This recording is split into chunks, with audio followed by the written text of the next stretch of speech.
If we look at what's happening with like the Silicon Valley tech utopian worldview, right, and this move towards the ideology of long-termism, for example, which is this kind of Elon Musk, Zuckerberg ideology, and but essentially the ideology is this mix between tech utopianism, um, transhumanism, neoliberalism, and white savior complex. And the argumentation is that there's going to be these future humans that are in these digital artificial intelligence worlds that are our forebears, our predecessors.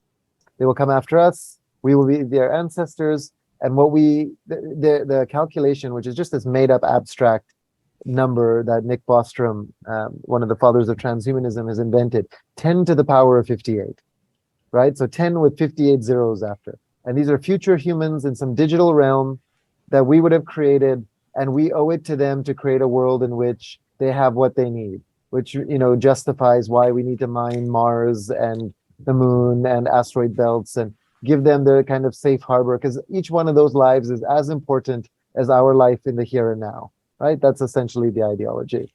And it's so deeply abstract. It like any sensible person knows that makes absolutely no sense, right? Like where the temporal focus is, where the values are, what they're building, for whom, in what world, who are these beings? Like you don't need to be a philosopher to just look at that as completely nonsensical.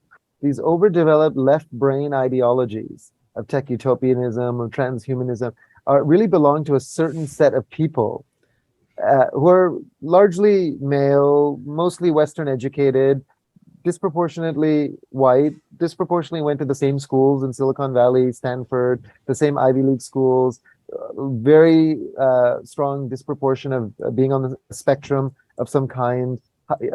And you realize that actually, like, we need to move in the opposite direction. We need to be right brain in our feminine Well, perspective, whether we're yeah. gendered male or female, right? More intuitive, interconnected, earth-based, Gaian-based, temporally here and now, empathetic to what's actually happening on the planet. Then we start to see the battle lines and the contours much clearer.